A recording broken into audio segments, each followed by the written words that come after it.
Pemerintah Kota Tangerang secara serius memperkuat komitmennya dalam memberikan perlindungan bagi perempuan dan anak dengan mengadakan kegiatan peningkatan kapasitas untuk Satuan Tugas atau Satgas Perlindungan Perempuan dan Anak.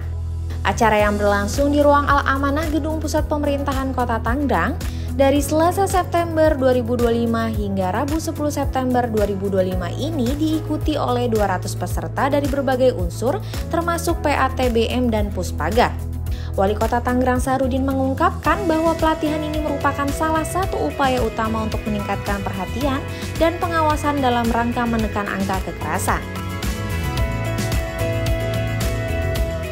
Memang ini harus kita sosialisasikan kepada semua lapisan masyarakat, bukan hanya tugas DP3P2KB saja, atau juga bukan tugas para satgas saja, tapi ini tugas semuanya.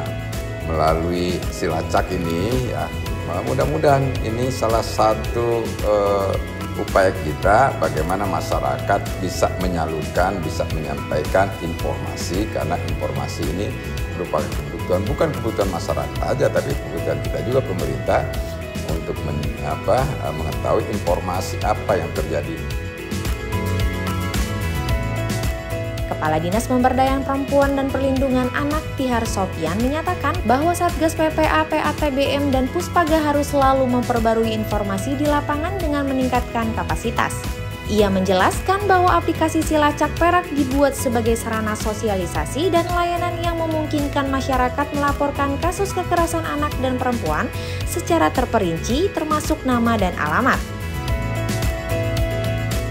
Silacak Perak itu adalah aplikasi yang bisa menentukan by name by address bagian dari fungsi layanan kami dari pemerintah Kota Tangerang, khususnya dari Dinas P3P2KB. Kami memiliki volunteer tadi adalah satgas-satgas. Nah, satgas ini adalah masyarakat yang terlibat di dalamnya. Kemudian dengan tadi adanya Silacak Perak, masyarakat bisa melaporkan, dan kemudian satgas ini bisa menindaklanjuti kemudian juga kepada kami. Jadi sebagaimana besar itu sangat besar karena kita semua, sekali lagi pemerintah tidak akan bisa bekerja sendiri tanpa ada dukungan dari masyarakat. Maka dari itu kita menjadi pelopor dan pelapor. Apabila mendengar dan melihat kekerasan terhadap anak dan perempuan, ini bisa melakukan tadi calling di aplikasi Silacak tadi. Narasumber ahli perlindungan anak Kementerian P3A Republik Indonesia Dr. Hamid Patilima menjelaskan bahwa penguatan Satgas sangat berperan penting, terutama dalam penanganan kasus di lingkungan alternatif dan perlindungan khusus. Satgas itu sangat berperan terutama di dua klaster evaluasi KLA. Pertama di lingkungan keluarga pengasuhan alternatif dan di perlindungan khususnya untuk klaster perlindungan khusus dari indikator 21A perhubungan pencegahan dan penanganan, peran Satgas itu menjadi sangat optimal. Bagaimana penyelesaian di tingkat masyarakat? Siapa yang sangat berperan?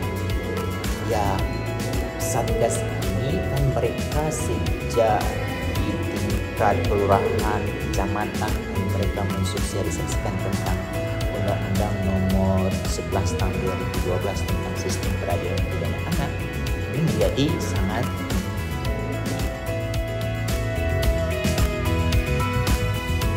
Menurutnya, Satgas harus memprioritaskan upaya pencegahan dan sosialisasi mengenai SOP penanganan korban, khususnya untuk kasus kekerasan seksual dan KDRT. Satgas berfungsi sebagai ujung tombak yang bertugas melaporkan kasus kepada UPTD PPA agar segera ditangani dengan manajemen kasus yang tepat, sehingga kasus tidak menyebar luas di masyarakat. Harapannya ke depan, baik aplikasi yang dimiliki oleh Kota Tangerang ataupun oleh SAPA 129 yang dimiliki oleh Kementerian Pemberdayaan Perempuan itu tersebar luas ke masyarakat dengan mereka mengetahui ada hotline yang segera tanggap dan merespon apa yang mereka laporkan. Itu yang kemudian membuat masyarakat pikir-pikir dua kali mau melakukan tindak pidana atau kekerasan pada anak maupun perempuan. Citra Jessica, Ananda Adining Putra, Tangerang TV.